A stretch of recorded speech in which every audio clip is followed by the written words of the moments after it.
हाँ स्टूडेंट, स्वागत है आपका मेरे YouTube चैनल पर। आज हम हाजिर हैं कल साइंस के होने वाले एग्जाम जो कि क्लास 10th का है उसके लिए रामबाण क्वेश्चन को लेकर। आज जो हम क्वेश्चन लेके आए हैं इससे कल आने की पूरी पूरी संभावना है, तो बने रहिए मेरे साथ। यदि अभी तक आप मेरे चैनल को सब्सक्राइब नहीं किए हैं तो प्लीज आप मेरे चैनल को सब्सक्राइब कर लें ताकि डेली आपको रामबाण टाइप का क्वेश्चन मिल सके। चलिए देखते हैं हम लोग कि क्या है। कहता है पहला क्वेश्चन है, कहता है समतल दर्पण द्वारा बना प्रतिबिंब हमेशा क्या होता है? वास्तविक, काल्पनिक, कभी वास्तविक कभी काल्पनिक, इनमें से कोई नहीं। हमारा आंसर हो जाएगा हमेशा काल्पनिक होता है। क्या होता है? हमेशा काल्पनिक होता है। चलिए दूसरा क्वेश्चन को देखते हैं। कहता है किसी वस्तु का आवर्धित प्रतिबिंब बनता है अवतल दर्पण से, समतल दर्पण से, उत्तल दर्पण से, सब प्रकार के दर्पण से। तो क्या हो जाएगा हमारा आंसर? अवतल दर्पण हो जाएगा। क्या होगा? अवतल दर्पण हो जाएगा। बढ़ते हम लोग अगले क्वेश्चन की तरफ। अगला क्वेश्चन है, कहता है काल्पनिक प्रतिबिंब हमेशा, काल्पनिक प्रतिबिंब हमेशा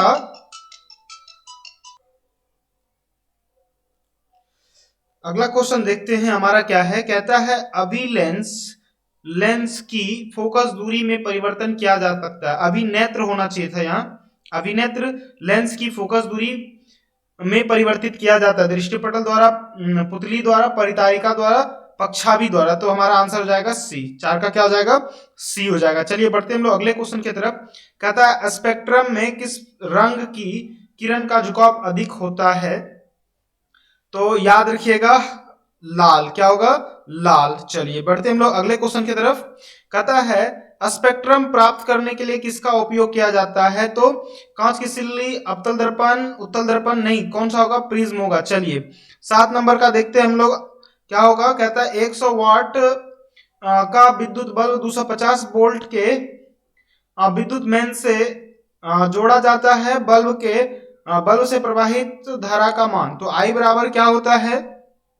आई बराबर भी बाय आर। लेकिन यहां देख रहे हैं हमको केवल भी तो दिया हुआ है लेकिन आर नहीं दिया हुआ है, हमको पी दिया हुआ है। तो अभी तो यहाँ सवाल हल करना संभव नहीं है, लेकिन हम आपको आंसर बता देते हैं। इसका आंसर हो जाएगा 0.4 एम्पियर। क्या हो जाएगा? 0.4 एम्पियर। नहीं तो लंबा हो जाएगा वीडियो, हमको एग्जाम को व्यू से बनाना है। कहता है जब किसी चालक तार से विद्युत धारा प्रवाहित होता है तो गतिशील कण होते हैं। कहता है कि जब किसी चालक तार से विद्युत धारा प्रवाहित होती है तो गतिशील कण होते हैं। ये इलेक्ट्रॉन होता है। इलेक्ट्रॉन की वजह से क्या होता है कि धारा प्रवाहित होती है। चलिए कहता है अगला क्वेश्चन है हमारे पास। कहता है किसी विद्युत बल्ब पर 220 वोल्ट तथा 100 वाट अंकित है। जब इसे 110 वोल्ट पर प्रचालित करते हैं तो इसके द्वारा उपयुक्त शक्ति होगा P बराबर W by T. W by T. तो इसका 100 वाट है, तो इसका मतलब क्या है कि इसकी शक्ति भी कितना होगा? 100 वाट ही होगा। कितना होगा? 100 वाट ही होगा। तो ऑप्शन नंबर हमारा क्या हो जाएगा? 9 का ए हो जाएगा। चलिए बढ़ते हम लोग अगले क्वेश्चन की तरफ। चलिए अगला है बैटरी से किस प्रकार की धारा प्राप्त होती है? तो आप याद रखिएगा दिष्ट धारा प्राप्त होती है। चलिए बढ़ते हम लोग अगले क्वेश्चन की तरफ। कहता है विद्युत चुंबकीय प्रेरक की खोज किसने की थी? तो आप याद रखिएगा मैक्सवेल ने। किसने? मैक्सवेल ने। विद्युत जनित्र का सिद्धांत आधारित है। तो विद्युत जनित्र जो है वो क्या करता है? हमारे पास ऑप्शन है विद्युत धारा के उसमें प्रभाव पर, प्रेरित विद्युत धारा, और विद्युत चुंबकीय प्रेरण और प्रेरित चुंबक। तो देखिए सबसे पहले विद्युत जनित्र। जनित्र हमको डायनामो को बोलते हैं। क्या किसको बोलते हैं? डायनामो को बोलते हैं। तो ये विद्युत चुंबकीय प्रेरण पर कार्य करता है। किस पे करता है? विद्युत चुंबकीय प्रेरण पर। कहता है नवीकरणीय ऊर्जा का स्रोत है। तो नाभिकीय ऊर्जा, सौर ऊर्जा, प्राकृतिक गैस, कोयले से प्राप्त ऊर्जा। तो हमारा आंसर क्या हो जाएगा? सौर ऊर्जा हो जाएगा। चलिए बढ़ते हम लोग अगले क्वेश्चन की तरफ। कहता है अनवीकरणीय ऊर्जा के स्रोत हैं। तो ये हो जाएगा हमारा विद्युत ऊर्जा, सॉरी में जीवाश्मी ईंधन भी कह सकते हैं और विद्युत ऊर्जा भी कह सकते हैं। लेकिन विद्युत ऊर्जा जो है कि सौर ऊर्जा और पवन ऊर्जा दोनों से मिलती है, इसलिए हम ज्यादा ऑप्शन यहाँ पहले जीवाश्म ईंधन को करेंगे, जैसे कोयला, पेट्रोलियम सब है। और इन्हीं सारे ऊर्जाओं से विद्युत ऊर्जा भी बनता है। तो हमको आंसर ए ही रखना है और डी भी रखना है जब डिफरेंट हो तो। ऐसे हमको ए ही रखना है। चलिए कहता है कि एक उत्तम ईंधन है कोयला, लकड़ी, पेट्रोलियम और जैव गैस। तो हो जाएगा जैव गैस। चलिए अगला देखते हैं हम लोग। कहता है जस्ता तथा तनु हाइड्रोक्लोरिक अम्ल की अभिक्रिया के फलस्वरूप निम्न में कौन सा गैस बनता है? तो हमारा आंसर हो जाएगा H2। क्या हो जाएगा? H2। चलिए बढ़ते हम लोग अगले क्वेश्चन की तरफ। 17 नंबर क्वेश्चन देखते हैं क्या है। कहता है कोई तत्व ऑक्सीजन के साथ अभिक्रिया कर उच्च गलनांक वाला यौगिक निर्मित करती है, वह यौगिक जल में विलय है, यह तत्व हो सकता है, यह तत्व हो सकता है, बताना है कि क्या होगा। तो 17 का हो जाएगा ए, कैल्शियम। क्या हो जाएगा? कैल्शियम। कहता है निम्नलिखित अभिक्रिया में अवघटन की अभिक्रिया कौन है? अवघटन क्या होता है? अपघटन की अभिक्रिया कौन है? तो हमारा हो जाएगा अपघटन में होता है टूटना। अपघटन मतलब टूटना, तो हो जाएगा ऑप्शन नंबर सी। अपघटन को विघटन भी हम लोग बोलते हैं। कहता है निम्नांकित में कौन लवण है? तो लवण खोजना है हमको, तो NaOH क्या हो जाएगा? लवण हो जाएगा? नहीं, बिल्कुल नहीं। क्या हो जाएगा? K2SO4। क्या होगा? K2SO4। चलिए अगला क्वेश्चन देखते हैं। कहता है किस लाल तप्त आयरन पर जलवाष्प प्रवाहित करने पर कौन सा यौगिक प्राप्त होता है? तो 20 का हमारा आंसर हो जाएगा Fe3O4। क्या हो जाएगा? Fe3O4। हमारे शरीर में pH कितने परास के बीच कार्य करता है? तो 21 का हमारा आंसर हो जाएगा 7 से 7.8। चलिए शुद्ध सोना होता है 24 कैरेट का। कितना होता है? 24 कैरेट का। कहता है कौन सा अधातु कमरे के ताप पर द्रव्य में होता है? तो पारा। क्या हो जाएगा? पारा हो जाएगा। लेकिन यहाँ ये पारा क्या है? धातु है, माफ कीजिएगा, ये पारा धातु है। क्या है? धातु है। तो इसके लिए हमको क्या किस में जाना होगा? अधातु में। तो अधातु कौन है? ब्रोमीन। कौन है? ब्रोमीन। तो आंसर हमारा क्या आ जाएगा? ए हो जाएगा, ब्रोमीन। चलिए बढ़ते हम लोग अगले क्वेश्चन की तरफ। कहता है सीसा और टीन की मिश्र धातु को कहते हैं, सीसा और टीन के मिश्र धातु को कहते हैं क्या? शोल्डर। क्या बोलते हैं हम लोग? शोल्डर। अब अगला कहता है इथाइल अल्कोहल का अनुसूत्र होता है, देखिए 25 का बी हो जाएगा। क्या हो जाएगा? C2H5OH। चलिए बढ़ते हैं अगले क्वेश्चन की तरफ। कहता है निम्नलिखित में से कौन सा एरोमेटिक हाइड्रोकार्बन है? निम्नलिखित में कौन सा एरोमेटिक हाइड्रोकार्बन है? तो हो जाएगा C6H6। क्या हो जाएगा? C6H6। चलिए बढ़ते हम लोग अगले क्वेश्चन की तरफ। कहता है निम्नलिखित में से किस हाइड्रोकार्बन के 3 आबंध होते हैं? 3 आबंध होते हैं। तो हो जाएगा C3 एक सेकेंड 27 का हमारा आंसर हो जाएगा। 3 आबंध होते हैं। तो देखिए हम लोग जानते हैं कि कार्बन का कितना होता है? कार्बन का 4 बंधन होता है, तो इसलिए हमारा आंसर हो जाएगा ऑप्शन नंबर सी। क्या हो जाएगा? Option number C. चलिए बढ़ते हम लोग अगले क्वेश्चन की तरफ। कहता है आवर्त सारणी के उदग्र स्तंभ को क्या कहते हैं? तो वर्ग कहते हैं। क्या कहते हैं?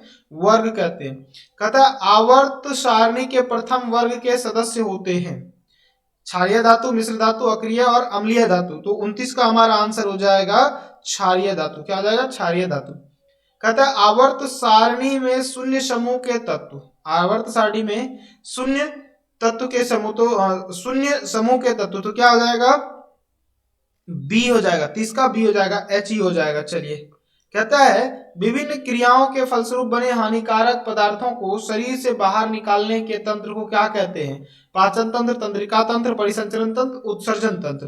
तो 31 का हमारा आंसर हो जाएगा उत्सर्जन तंत्र। चलिए बढ़ते हम लोग अगले क्वेश्चन की तरफ।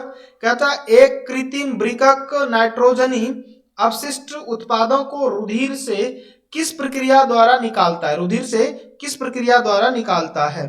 तो 32 का हो जाएगा डी। क्या हो जाएगा? अपोहन। क्या हो जाएगा? अपोहन। अगला क्वेश्चन देखते हैं। कहता है मनुष्य के शरीर की सबसे बड़ी ग्रंथि है, मनुष्य के शरीर की सबसे बड़ी ग्रंथि है। तो 33 का हमारा आंसर हो जाएगा लीवर। क्या हो जाएगा? लीवर। चलिए अगला क्वेश्चन है। कहता है ग्वाइटर अथवा घेघा पनपता है, ग्वाइटर अथवा घेघा पनपता है। तो 34 का हो जाएगा हमारा बी, आयोडीन। क्या हो जाएगा? आयोडीन। कहता है मुकुलन द्वारा अलैंगिक जनन होता है हाइड्रा में। किसमें होता है? हाइड्रा में। चलिए बढ़ते हम लोग अगले क्वेश्चन की तरफ। कहता है कोशिका झिल्ली किस प्रकार की झिल्ली है? कोशिका झिल्ली किस प्रकार की झिल्ली है? तो हो जाएगा अर्धपारगम्य। क्या हो जाएगा? अर्धपारगम्य। चलिए बढ़ते हैं हम लोग अगले क्वेश्चन की तरफ। कहता है जीन शब्द किसने प्रस्तुत किया? जीन शब्द कितने प्रस्तुत किया है बताना है हमको। आंसर फटाफट। आपको 37 का हो जाएगा ए जॉनसन। आप भी बताइएगा आपका कितना सही हो रहा है इसमें। कहता है आगे, मलेरिया उत्पन्न करने वाला मच्छर मादा एनोफेलेस किस तरह के जल में उत्पन्न होते हैं? तो 38 का हमारा आंसर हो जाएगा बी, गंदा जल। क्या हो जाएगा? गंदा जल। अगला देखते हैं क्या है। कहता है निम्न में कौन एक जैविक प्रक्रम द्वारा अपघटित होने वाला पदार्थ है? सूखे घासपात, पॉलिथीन गैस या रबड़ होना था, या पॉलिथीन गैस लिख दिया है। अच्छा, रबड़ है, प्लास्टिक के बोतल है। तो 39 का हमारा आंसर हो जाएगा ए, सूखे घास पात। चलिए, कहता हरे पौधे कहलाते हैं उत्पादक कहलाते हैं। गोलीय दर्पण में फोकसांतर और वक्रता त्रिज्या में संबंध F बराबर R/2, F बराबर R/2 या R बराबर 2F। तो ऑप्शन नंबर ए हो जाएगा। चलिए बढ़ते हैं हम लोग अगले क्वेश्चन की तरफ। कहता है निर्गत किरण एवं अविलंब के बीच के कोण को कहते हैं? निर्गत किरण और अविलंब के निर्गत किरण और अविलंब के बीच को क्या बोलते हैं हम लोग? परावर्तन कोण बोलते हैं। क्या बोलते हैं? सॉरी, यहाँ परावर्तन कोण से हम, मेरे पास ऑप्शन है निर्गत कोण, तो इसको क्या बोलेंगे हम लोग? निर्गत कोण। क्या बोलेंगे? निर्गत कोण। अगला क्वेश्चन है, कहता है कि 1 मीटर, अगला है, कहता है 1 मीटर फोकस दूरी वाले उत्तल लेंस की क्षमता होती है 1 डायोप्टर होती है। लेकिन यहाँ देखना है उत्तल लेंस है इसलिए पॉजिटिव होगा, न कि निगेटिव होगा। क्यों? तो उत्तल लेंस की जो फोकस दूरी होती है वो धनात्मक होती है, तो इसलिए हम लोग 1D करेंगे। चलिए बढ़ते हम लोग अगले क्वेश्चन की तरफ। तो देखिए क्या है, 44 में कहता है कि समान आंख के लिए स्पष्ट दर्शन की न्यूनतम दूरी होती है, तो 25 cm होती है। कितना होती है? 25 cm होती है। चलिए, कहता है किस दृष्टि दोष के निवारण के लिए अवतल लेंस का प्रयोग किया जाता है? अवतल लेंस कहा जा रहा है। देखिए, दूर की वस्तु को देखने के लिए हम लोग क्या करते हैं? अवतल लेंस। और जब दूर नहीं दिखता है तो वो कौन सा दोष होता है? निकट दृष्टि दोष। क्या होता है? निकट दृष्टि दोष। अगला है, कहता है निकट दृष्टि दोष में किस लेंस का प्रयोग होता है? निकट दृष्टि दोष में नजदीक दिखती है परंतु दूर नहीं, इसलिए अवतल लेंस होगा। चलिए बढ़ते हम लोग अगले क्वेश्चन की तरफ। कहता है 1 वोल्ट कहलाता है, वोल्ट मतलब विभवांतर, तो V बराबर क्या होता है? W/Q। V बराबर W/Q। तो देखिए 47 का हमारा आंसर हो जाएगा B, यानी जूल पर कूलम। क्यों? तो देखिए कार्य का मात्रक जूल और Q का यानी आवेश का मात्रक कूलम, तो ऑप्शन नंबर हमारा जाएगा बी। चलिए, कहता है आम मीटर को विद्युत परिपथ में कैसे जोड़ा जाता है? आ मीटर को, यानी यहाँ आ मीटर नहीं होके ए मीटर होना चाहिए था, ए मीटर को, तो इसको हम लोग श्रेणी क्रम में जोड़ते हैं। किसमें जोड़ते हैं? श्रेणी क्रम में। चलिए, कहता है निम्नलिखित में से कौन सा पद विद्युत शक्ति को निरूपित नहीं करता है? I²R, V² R, तो ये बी नंबर जो है ये नहीं करता है। ऐसा कोई पावर का फॉर्मूला नहीं है। 1 कूलम तुल्य होता है। अब देखिए यहाँ आई बराबर, अभी हम लोग V बराबर W/Q पढ़े थे, यानी कि इसको हम लोग क्या बोलते हैं? वोल्ट और गुना कूलम। तो वोल्ट गुना कूलम है या नहीं है? तो जूल पर हमको कूलम ढूंढना है, तो क्या हो जाएगा? यह देखिए V बराबर W/Q, तो Q बराबर क्या हो जाएगा? W/V, और W को जूल और V को हम लोग बोलते हैं वोल्ट। तो जूल पर वोल्ट तो है नहीं, तो यहां देखते हैं हम दूसरे में चलते हैं, एम्पियर होगा नहीं, तो 50 का हमारा आंसर हो जाएगा 1 एम्पियर गुना 1 सेकेंड। इसको ऐसे हम लोग समझ सकते हैं, यदि किसी चालक तार से 1 सेकेंड में 1 एम्पियर धारा प्रवाहित होती है तो उसे 1 कूलम आवेश कहा जाता है, या 1 कूलम आवेश प्रवाहित होता है तो धारा का मान 1 एम्पियर होता ही नहीं। ऑप्शन नंबर हमारा क्या हो जाएगा? बी हो जाएगा। अगला है किलोवाट घंटा मात्रक है किसका? विद्युत ऊर्जा का, विद्युत शक्ति का, और इनमें से कोई नहीं, तो हमारा आंसर हो जाएगा 51 का, विद्युत ऊर्जा का। किसका? विद्युत ऊर्जा का। आप लोग को याद होगा विद्युत चैप्टर में, एक विद्युत यूनिट बराबर है, एक विद्युत यूनिट बराबर होता है 1 किलोवाट घंटा। क्या होता है? 1 किलोवाट घंटा। चलिए अगला क्वेश्चन है, कहता है जीवाश्म ईंधन का उदाहरण है, जीवाश्म ईंधन का उदाहरण है, ये सभी क्या है? जीवाश्म ईंधन है। क्योंकि ये सब में जीवों से प्राप्त होता है, इसे इसको हम लोग बायोगैस भी बोलते हैं, लेकिन ये सभी होगा। चलिए बढ़ते हम लोग अगले क्वेश्चन की तरफ। वैसे आपकी किताब के हिसाब से केवल कोयला को कहा गया है जीवाश्म ईंधन, तो आप भी केवल याद रखिएगा कोयला को ही। क्यों? तो जो क्लास 10th में है उसमें केवल कोयला को रखा गया है। वैसे जीवाश्म ईंधन का मतलब होता है जो जीवों से प्राप्त होता है, लकड़ी और ये गोबर भी तो जीवों से ही प्राप्त होता है। चलिए अगला क्वेश्चन देखते हैं। कहता है कि गोबर गैस एक